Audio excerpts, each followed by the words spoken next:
Hey, welcome back to .NET Rocks. This is Carl Franklin. And this is Richard Campbell. And we're in the fishbowl at Build again. This is day 2. Day 3? Day 2. Day really? 2? Yeah. I don't remember.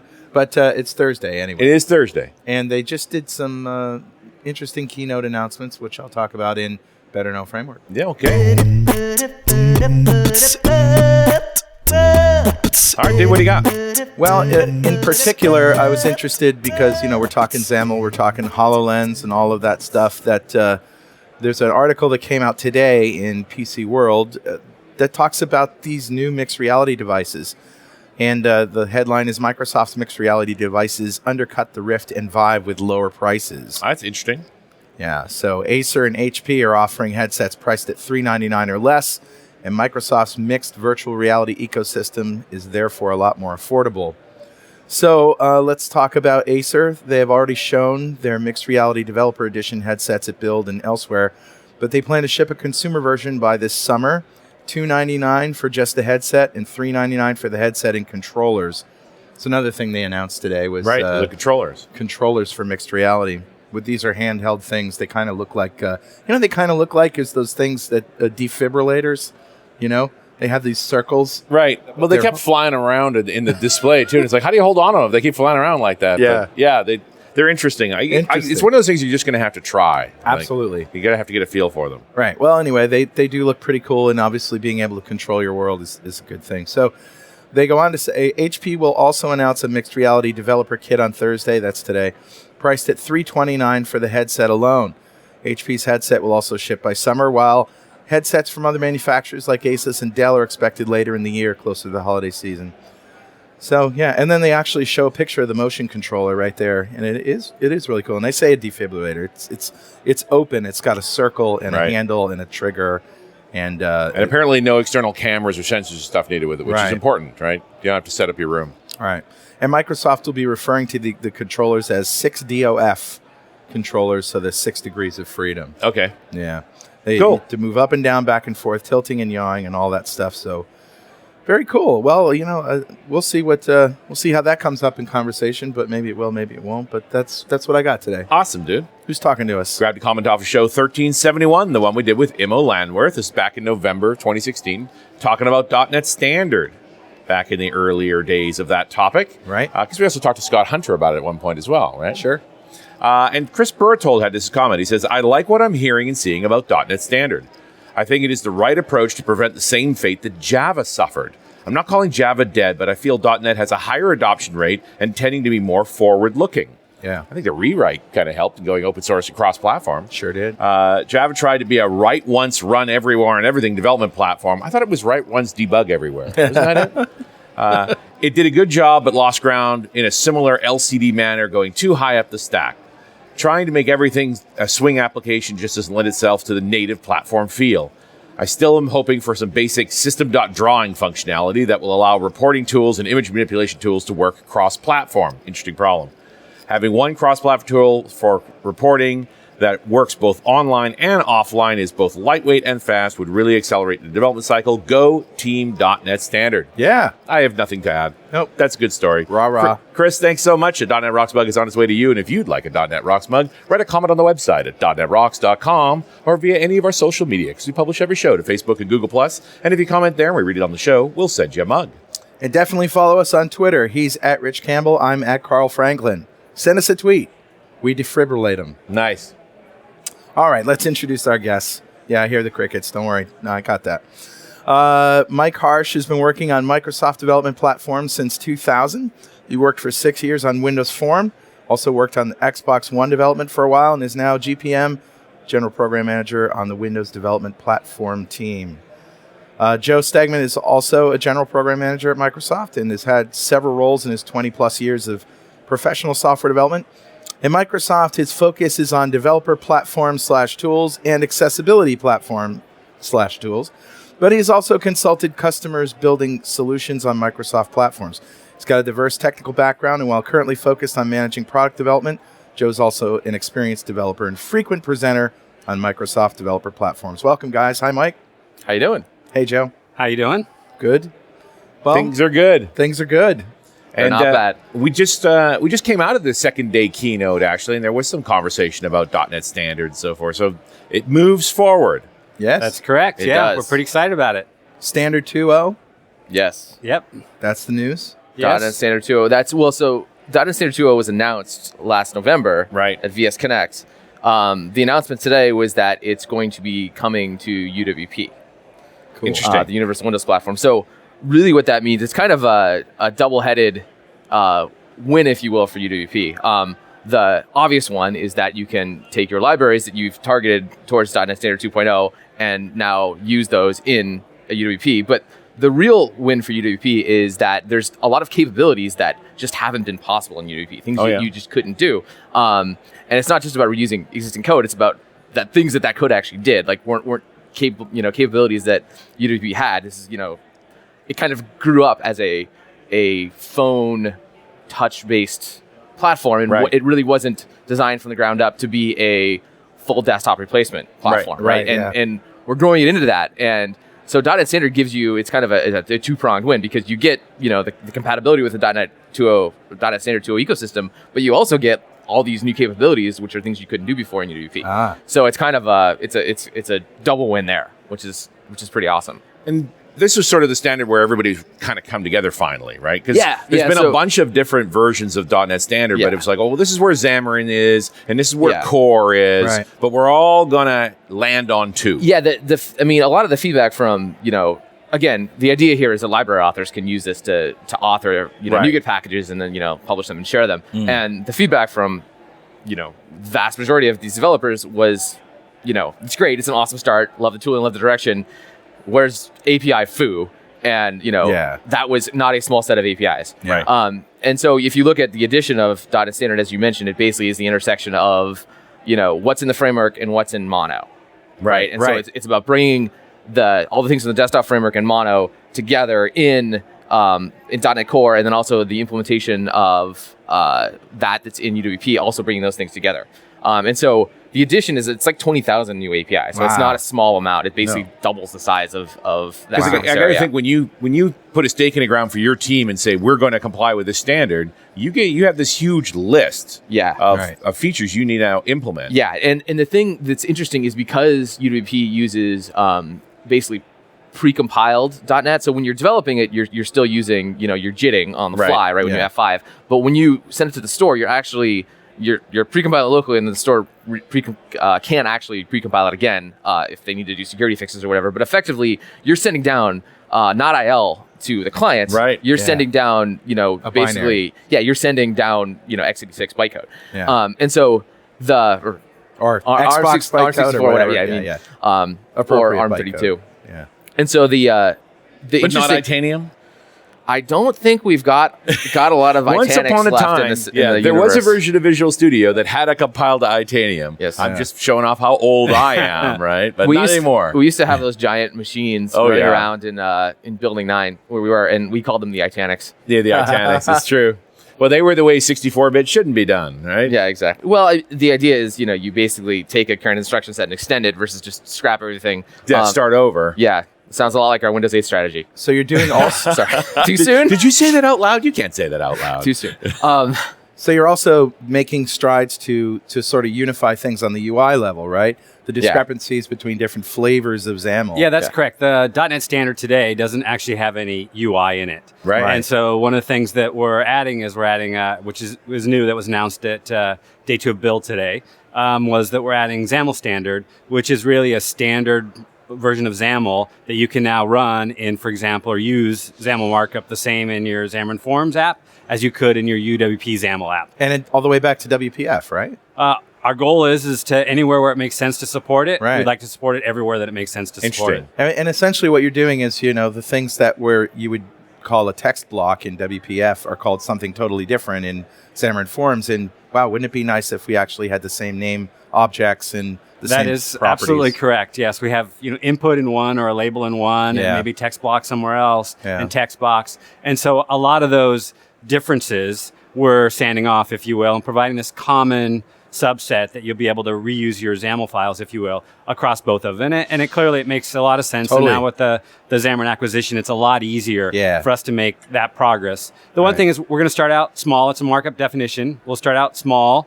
And then based on feedback, we'll continue to expand the support of, if you will, XAML tags and UI that we have in XAML standard. Because if you think about, going all the way back to Avalon, that API was big. Like there was 3D stuff in there. Like there was all kinds of crazy stuff. Silverlight seemed to be like, okay, let's just take the really important bits. And that was the version that I think a lot of us actually worked with. But I don't know that anybody's gone and did planned a full implementation of everything that was originally in Avalon. Yeah, one of the interesting things about XAML standard that takes a difference from what Silverlight tried to do, for example, and for what it's worth, both Mike and I started out pretty much on day one on Silverlight. Yay! Yes, that was our roots. That was another way to get to cross-platform. Yeah, so Silverlight was really a cross-platform UI framework, if you will. You kind of write your UI once, run it everywhere, and it looked the same everywhere. Yeah, and it was great, and it worked. It was great until the market forces changed it. That's right, and then market forces changed. Are you trying to quote Bob Moo there?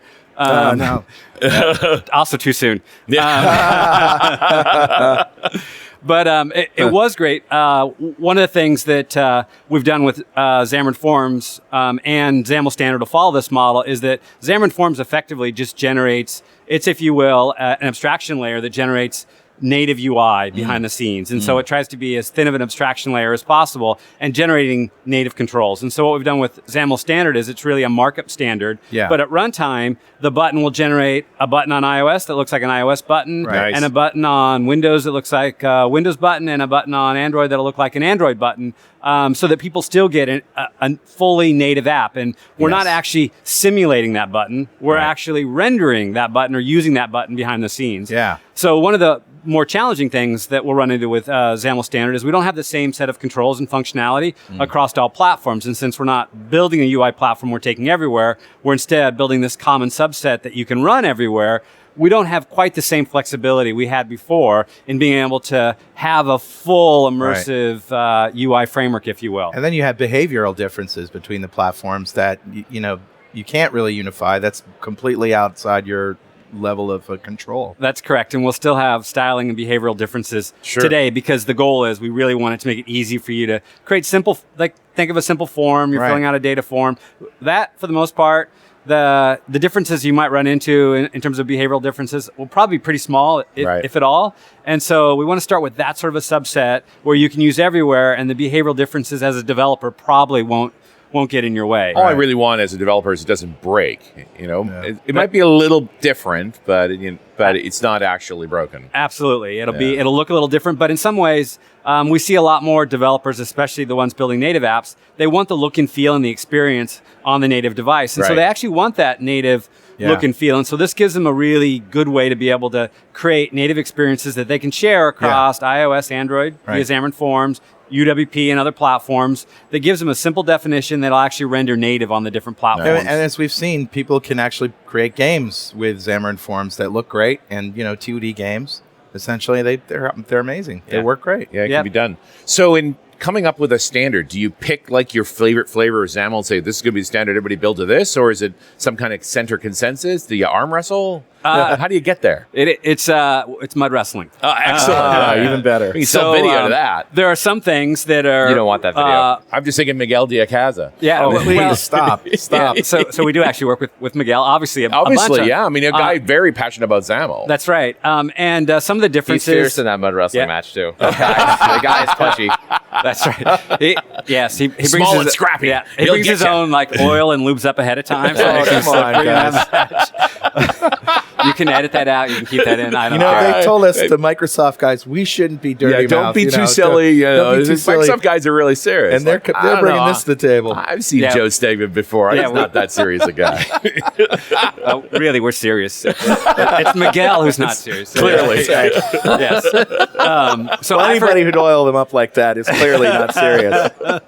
I'm out. I'm going back to the tech. I'm more comfortable. It's a little more terra firma there for me. There's a lot less oil in tech. It's true.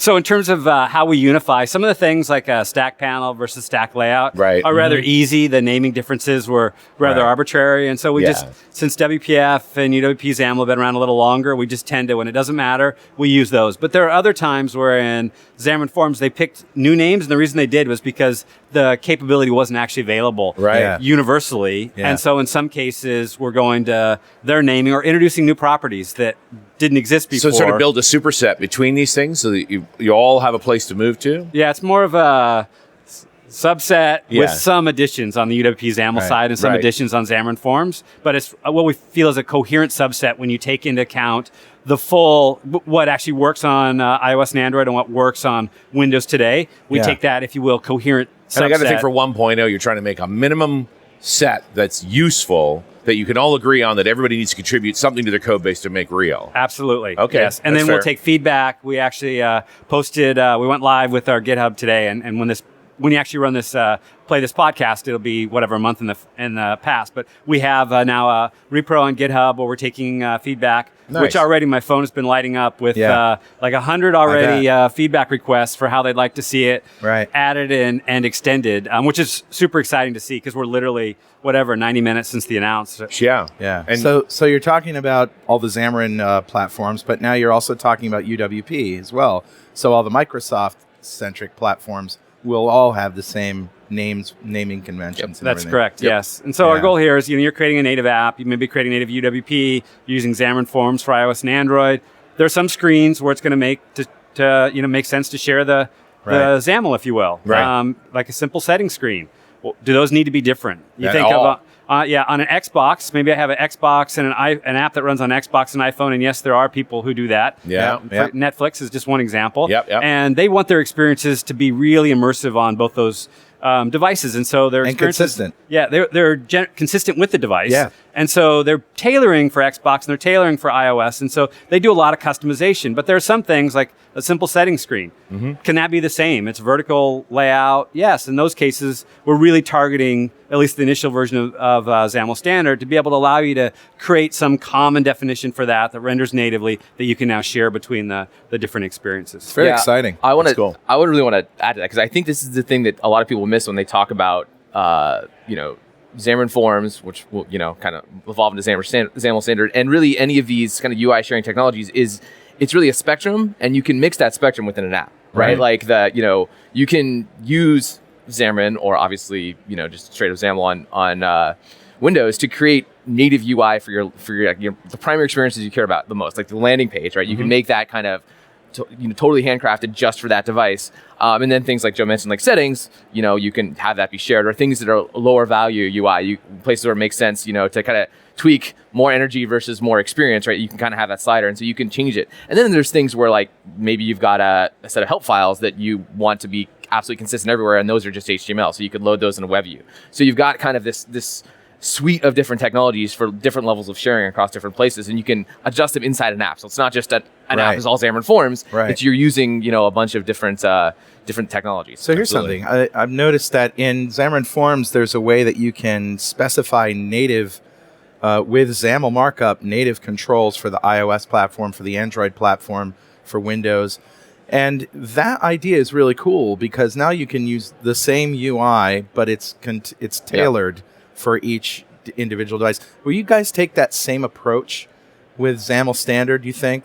Yeah, it's one of those things that we want to do with XAML standard. The first step doesn't have those capabilities, but that's where we want to go. We'd love it so that you can now create one shared XAML file that actually had the native light up in it versus only being able to share the things that are just common. Right.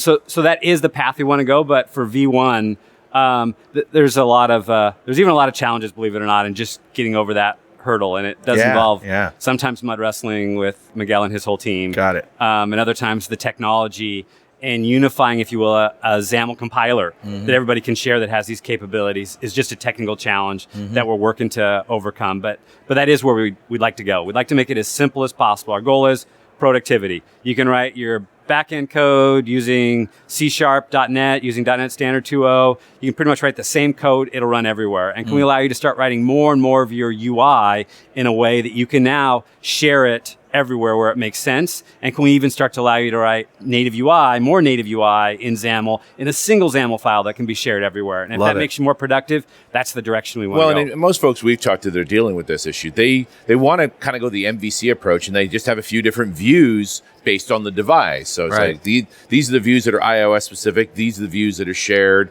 these are the views that are Windows specific, and so forth. But they want one code base. Yeah. Even if they have to compile it to different platforms. Yes, and so that's definitely where we get today is one code base. Right. And then it's how many do you have different markup files, for example, XAML markup files for the different platforms, and how much of that can we allow you to start sharing? Awesome. Hey, guys, hang on one second while we take a minute to pay the bills. This episode of .NET Rocks is made possible in part by Windows on the Google Cloud Platform. You may not know this, but the Google Cloud Platform supports Windows Server 2008, 2012, and 2016. It also supports SQL Server versions 2012, 2014, and 2016 standard, web, and enterprise editions with high availability. You can deploy your ASP.NET Windows apps to Compute Engine or your ASP.NET Core apps to App Engine or Container Engine. That's Google's hosted Kubernetes environment. .NET and .NET Core libraries are there for all 200 plus Google.com and cloud services in NuGet, led by John Skeet of Stack Overflow fame. But what about Visual Studio integration? Oh, it's there. You can use Visual Studio to manage your GCP resources and deploy your existing apps. You get stack driver logging, error reporting, and tracing support for .NET and .NET Core. PowerShell command lets for GCP, which run on Windows and Linux. And a great set of partners to bring your Windows and .NET workloads to GCP, including Capgemini, Nudesic, and Magenic. So go to gcp.netrocks.com and get your free trial today.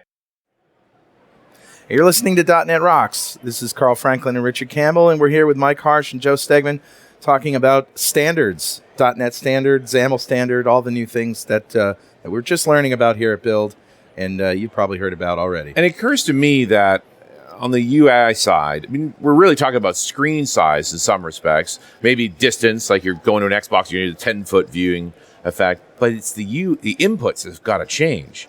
How do you write XAML that's like sometimes your touch, sometimes your mouse, sometimes your controller? Yeah, good maybe question. Connect, gesture. So this is one of the reasons why XAML Standard itself leverages the native platform for actually doing the rendering. And it's because the native platforms, for example, UWP XAML, has built-in support for touch, for controller, for inking in the text boxes. And so effectively by us relying on the underlying platform, if you will, we get that, if you will, for free. So if you want a ink-enabled text box, it's a XAML standard text box, and on UWP XAML, you get that capability for free. And so from a programmer's point of view, it's the same set of events. The fact that the guy wrote the letters out on a pen versus typed them on a keyboard, I don't know, I don't care. Yeah, so if you're writing, for example, for inking, that's transparent to the developer. Right. The fact that they type in there is transparent. There may be things, though, that you're getting at, like maybe I do want to know they touched. Maybe I do want to know that they swipe. And so one of the things is that even though you can create the markup, a lot of times you will end up writing, if you will, your code behind that will have code that is platform-specific code, because at this point in time, we're not trying to, if you will, unify the OMs, the object models, for the interactions for the different platforms. Instead, you don't want the one great interaction event. Yes, exactly. You want to have it a little more granular. But you know what? That's at the UI level. I mean, if you're executing the same commands in the view model, then so what? So you have a swipe event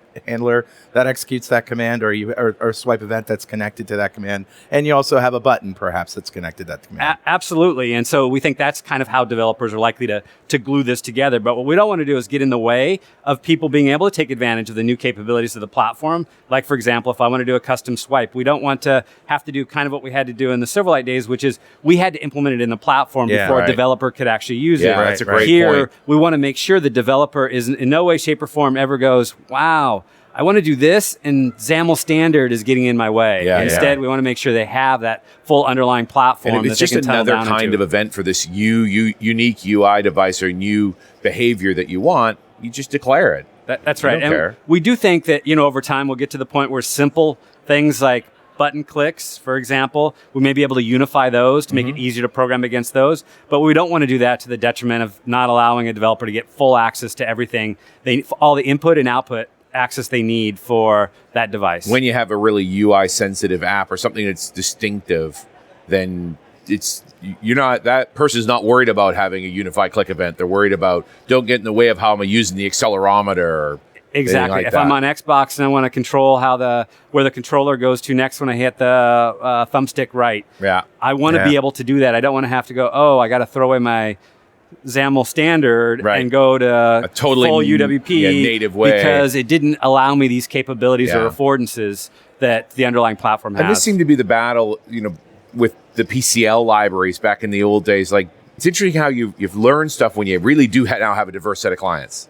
And Absolutely. it's like you think you had a plan, and it's like, is each time you add a client an n over n minus one problem, and it just gets so hard to manage after that. Yes, that's actually one of the announcements today was on the Fluent design system. But really, the reason that we evolved from the Metro design system to the Fluent design system was because we kept adding inputs. There was, Right. controller and speech, and ultimately we have to think about, HoloLens Yep. and working in a 3D MR VR environment. And there's even different inputs there, whether it's gaze or the new controllers. And how do we Sure. create a system that really can adapt and work well in all those different environments and let the developer have full control over the right experiences for those different environments. And so we've thought about that in XAML Standard, where we didn't want to do anything to eclipse the underlying capabilities because we knew they'd be super powerful on different platforms. And you can't know what's coming. That's It's kind of exactly impossible. I mean, all I know for Unless sure. you're Alec. Yeah, Alex knows. Alex But knows all. But I'm pretty darn sure it's not mouse and keyboard for everything anymore. That's the only thing I'm pretty sure about now. Yeah, there is a desktop revitalization, but I'm pretty sure you're right that it's not. Well, the thing that I always thought that a Connect on a regular PC was kind of useful from the point of view of gesture control, almost mood sensitivity. I thought you were going to say NSA spying, but Well, I mean, Hey, that's a given. as a guy who puts a security hat on a regular basis, the idea that I could build into my machine and group policy that if a second face appears in the screen, blank the screen out, that's a good idea. Yeah, that's you know, cool. call it it's a boss key. It's automated. You don't hear too much Nice. about Kinects these days. Is it because people aren't sitting at their desks anymore? Seriously? I think Connect as a, having spent a lot of time on this in the Xbox One, when I was working on that, basically, from the perspective of a game controller, it works really well when you're trying to emulate a human body, right? Yeah. Because Right. it can track a human body really well. Sure. It's got some cool, the second generation sensor that was with the Xbox One had enough resolution to really, tell faces and do identity really well. Yeah. The thing that I think the industry has collectively struggled with is what was the Tom Cruise movie with all the gestures? Minority Report. Minority That Report, scene, yeah. which was ridiculous. Like Yeah. I Yeah, feel like blew that us has away. haunted people Yep. trying to do gestures in UI for a decade now. It's Still just, haunts me, by the way. That and the Iron Man one where he puts on the Yeah, and it's one of those things where you look at that and it seems so intuitive and magical, and maybe with enough computing power, enough AI, we can start to do things like that. But those interfaces really are very arduous for people to do, and they just don't work that well, right? No, I that- mean, keeping your hand above The your heart. Minority Report thing was the ultimate gorilla arm example, right? Yeah. Just like that is incredibly hard. You know what we should do? We should hunt down all the outtakes of Tom Cruise trying to do that Minority Report maneuvers. Because I bet you he just got tired and pissed off a bunch of times. Yeah. If we could find those pieces like, I can't do this anymore. I need a break. Like that. And you would find a lot of people like that in the Yeah. development of Studio AI working on gestures and on the Kinect back in the Xbox One era, like Yeah. the same kind of thing, right? Yeah, exactly. But my favorite part of that movie, though, is that scene particularly, was when like one person over here had another screen, and there was like, oh, here's this suspect's ID, and Right. like, oh, we want to get it on this big touchy screen. So some guy sneaker nets over, Yeah, like with- instead of just with the whipping it modern across USB. the room, Yeah. he carries a little screen of it over and sets it down on the other one and connects it. I'm like, really, guys, you've got all this stuff and you can't do wireless. I mean, come on. Yeah. But it's funny to see the things that people think of and don't think of when when they see coming from technology. Yeah, it is. perspective. It is interesting because as we do new innovations, you do discover things like that where people's arms just can't hang That's all not day normal. out in Yeah. front of them. Right. And so then you have to figure out how to evolve the technology, whether that's speech, and then you try certain things with speech and evolve that. And I think, in some ways, HoloLens is just an evolution, if you will. Of Well, it's like a lot they're of taking the Kinect, strapped it to your head, Yes. and put a couple of lenses aimed at your eyes. Yeah. There you go. Yeah, However, and, you and the ha- Kinect is still used a ton. Yeah. Attached to a PC for research and a bunch of other really cool projects, right? Yeah. That's actually its primary niche. That's But I found. think it speaks to the fact that mobile is where everybody is. I mean, people aren't at their desks anymore. Really, they're not. I mean, the desks go with them. So, you could make the webcam in every laptop a Kinect. Okay, that would work for everything. But the controllers for the HoloLens that we saw today, for mixed reality, excuse me. So those, the first question I had is, hey, why not use a Kinect? Oh, because obviously you're going to take them into the next room. You're going to take them with you Yep. wherever, because these emerging experiences are going to be in mobile. Absolutely. that is absolutely Alex's primary goal, right? The whole setup free inside out, tracking for both a headset and the controllers. It's like, you need to, it's going to be where you are, right? And not just in these kind of, what did Alex call them? VR spaces, right? Absolutely. So, Yeah. Hey, Richard. Yeah, buddy. Guess what time it is now? Must be that happy time again. Yeah. It's time to swipe right to stop the mud wrestling match and send Miguel de Icaza to the ZAML standard showers. All right. Okay, you guys can laugh. That was Carl, did you just write that? I mean, where did that come just from? wrote that. That's what I do, that's man. comedy gold. I know. The viewers may not realize you didn't take a cut there. I mean, that he was just came right legit. up with that. I knew when he sort of bent, when we were going at it there, he went down, he had a joke in his mind. So that's why I knew we were getting ready for the break. This is my contribution to the .NET community right I here. saw his eyes glassing over. I thought I was talking too much. No, you were. You were. Yeah. Well, it's actually time to give away a D-Experience subscription from DevExpress to one lucky member of the .NET Rocks fan club. But first, become a UI superhero with DevExpress UI controls and libraries and deliver elegant .NET solutions that address customer needs today and leverage your existing knowledge to build next-generation touch-enabled solutions for tomorrow.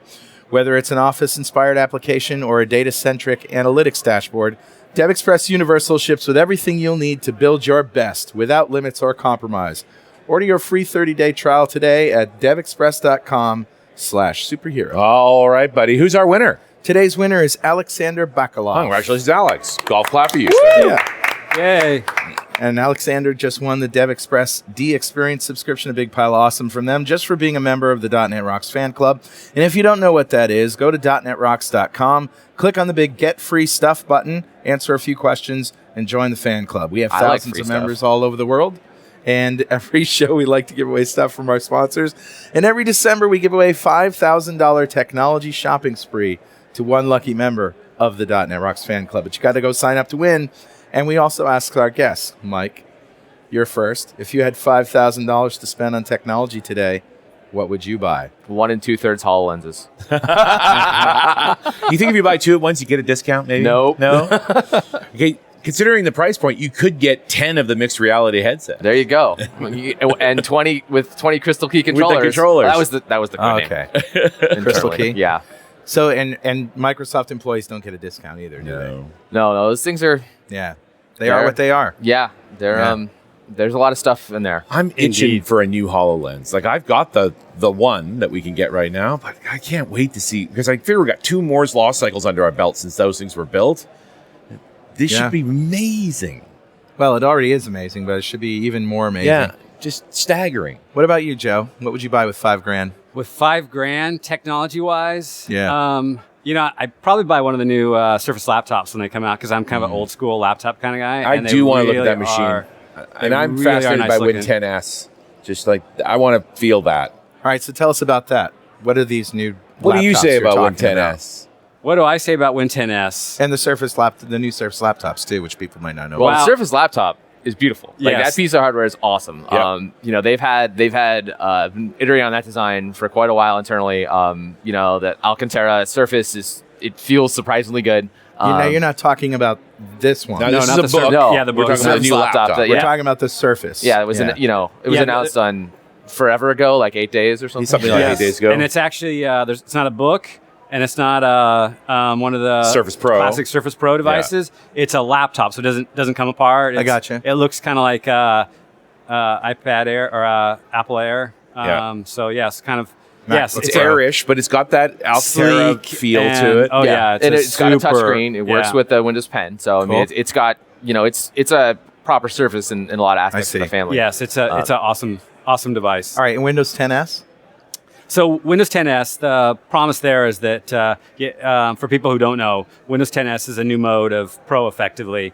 That if you have that installed on your system, you basically are limited to store apps, and the goal there is we want to create a system that has the highest durability over time. We want to make sure that the user has confidence, the same confidence in that device on day one as they had 5 years later. Yeah. And so right now with Windows, traditional Windows, is we know there's this great set of Win32 apps, this long tail of Win32 apps, but we also know these apps can, over time, some of the apps, it's unfortunate, but they can, if you will, rot the system Sure. and Yeah. start to degrade the performance of the system. And Well, so a lot of them, a lot of the problem comes with these free versions of Win32 apps that pile on these extra yeah, I mean, crapware. I look at Absolutely. this. I look. This is the managing being your family's IT problem, right? Yeah. Like every 6 months I go home and visit my parents, and I'm like, my dad's machine takes 15 minutes to boot, Right. And you're like, Dad, how on earth did you get so many things running in your system tray? You just And, kept like, pressing OK. Yeah, and Okay.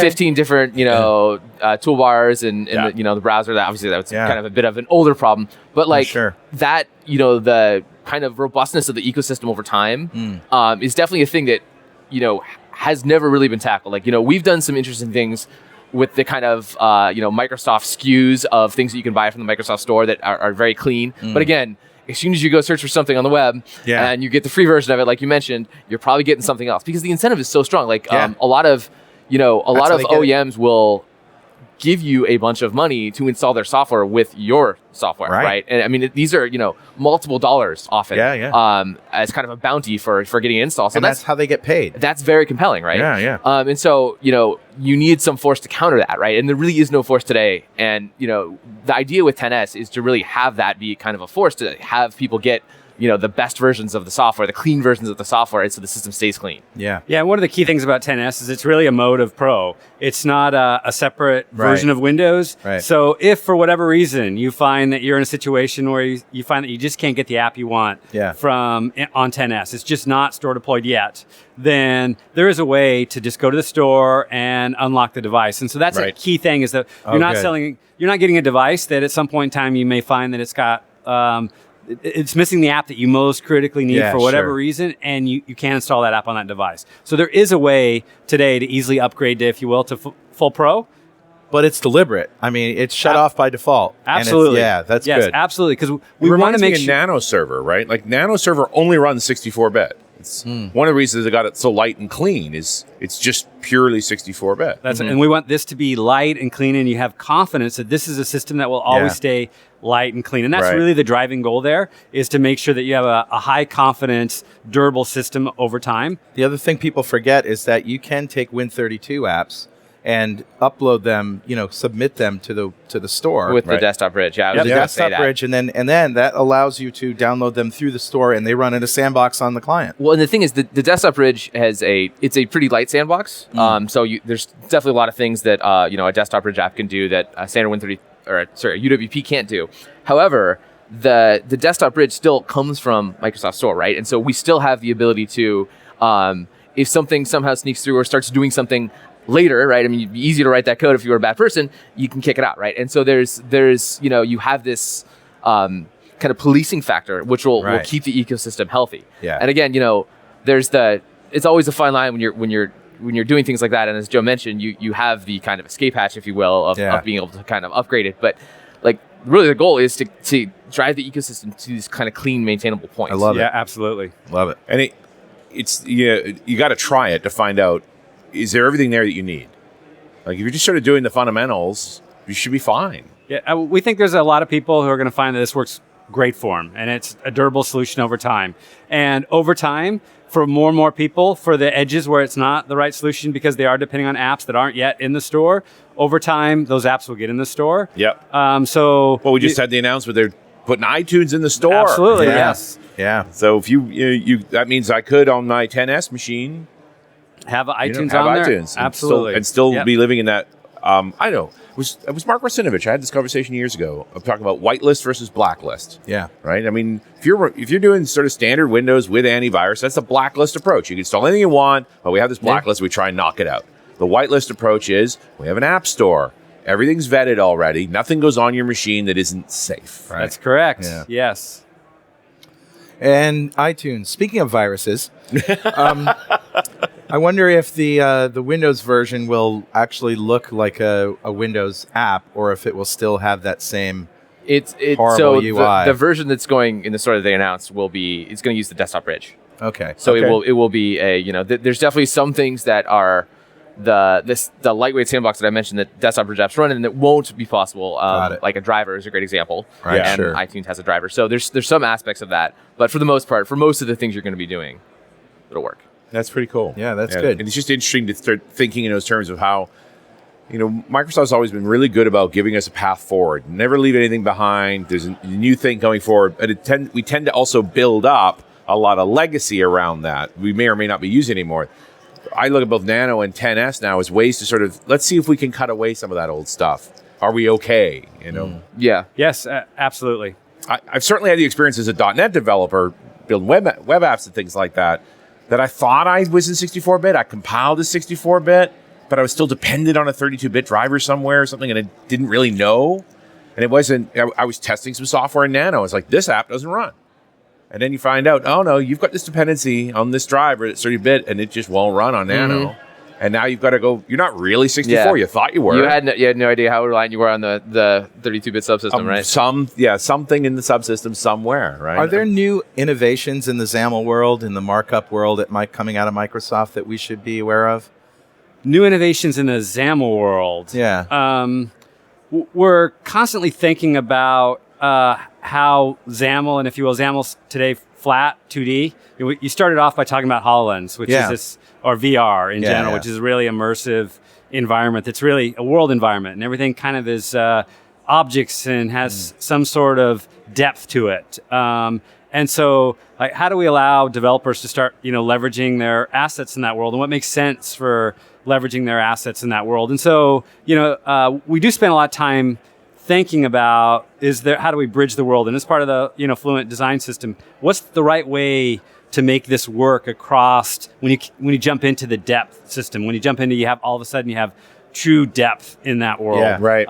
What does make sense? And so when you think about it's an innovation, but it's something that we know that there's some step that we can take there that feels like the right step. We know if you're going to build a world, we happen to be in a room now. If I'm going to build this world that simulates the fact that we have 4 people in this room with chairs, that's going to be some kind of 3D tech that you're probably not going to build with XAML. Right. But there are other things. Was this XAML 3D stuff that I actually took for a spin once. It's essentially defining an entire 3D object in XAML.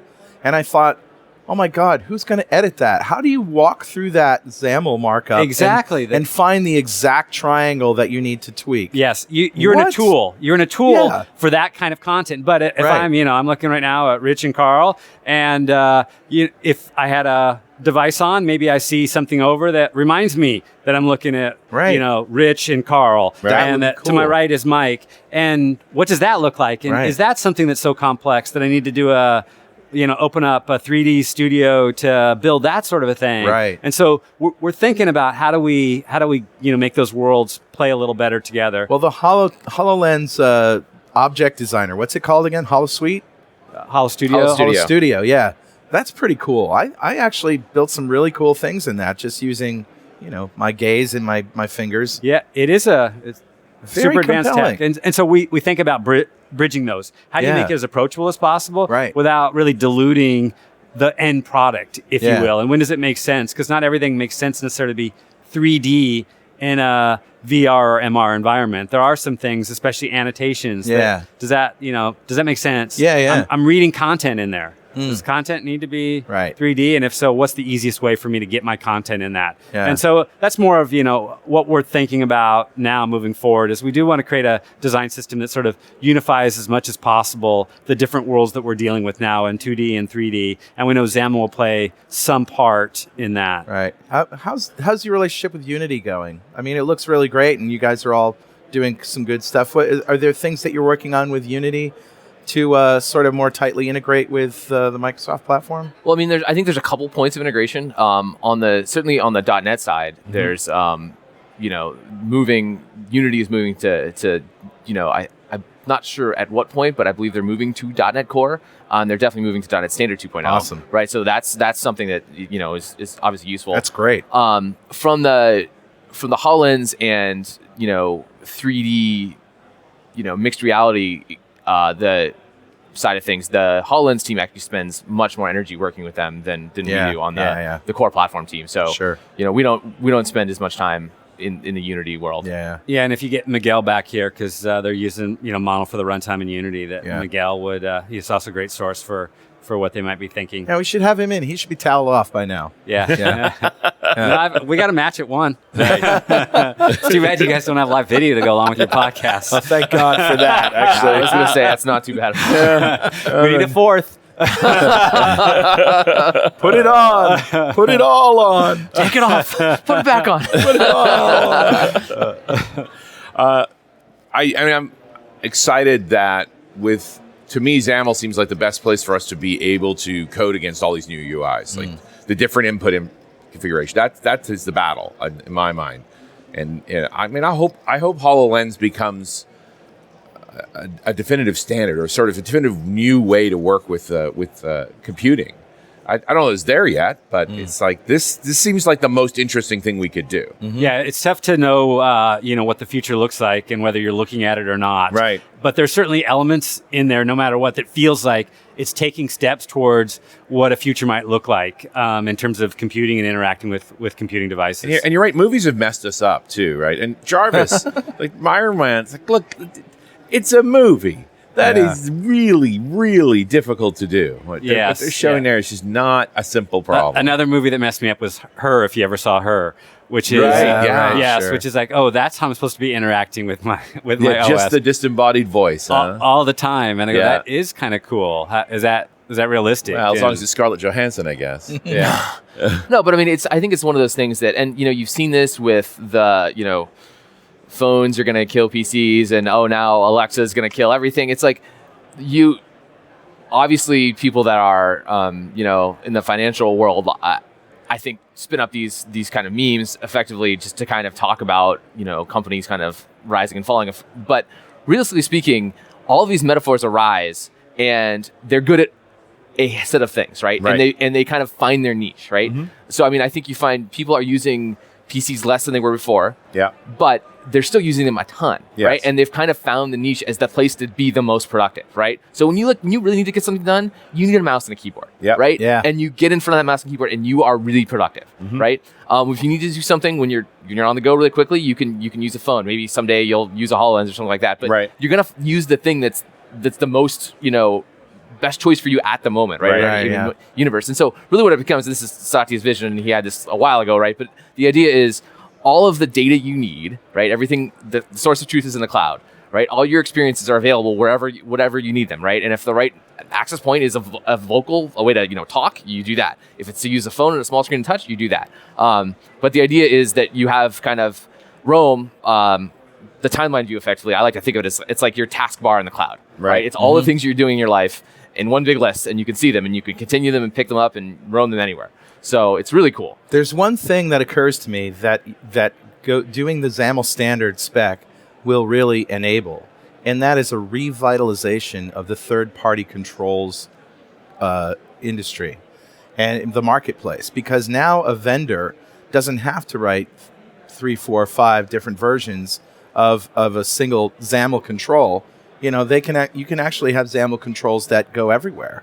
Yeah, we do think that in talking to third parties, we do recognize that it can be challenging at times. And we see that actually in UWP because, and sometimes they'll develop for other markets before they do UWP because they're just looking at what are the hot markets right now. Where are the customers right now? And if it's not super easy for them to also build for UWP because it's different syntax, then guess what?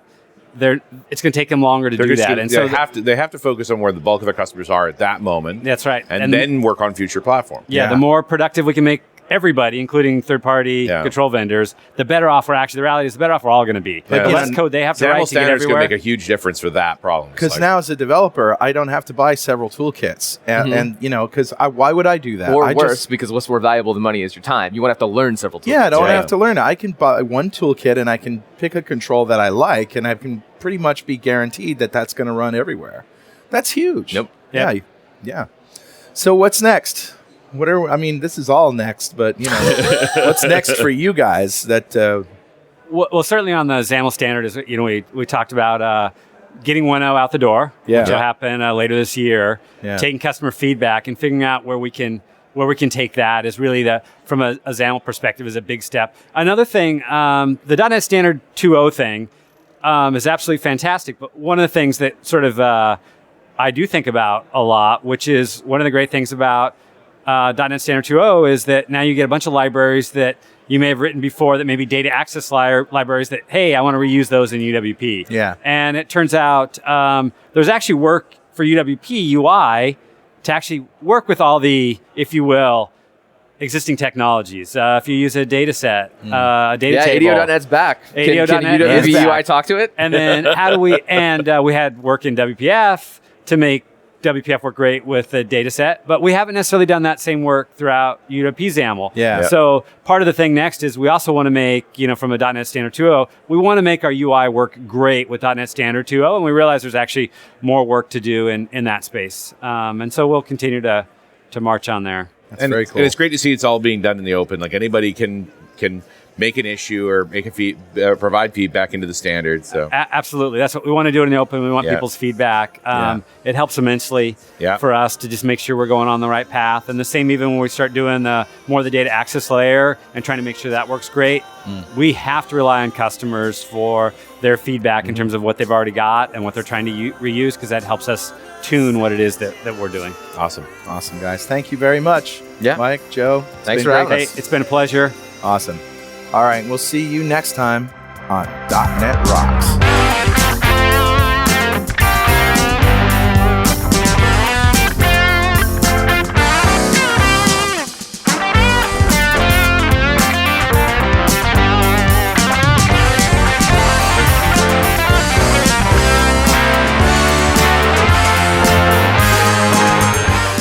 .NET Rocks is brought to you by Franklin's Net and produced by PWOP Studios, a full-service audio, video, and post-production facility located physically in New London, Connecticut, and of course in the cloud. Online at pwop.com.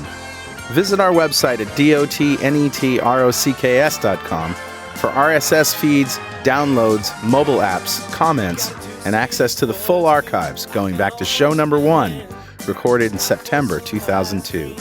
And make sure you check out our sponsors. They keep us in business.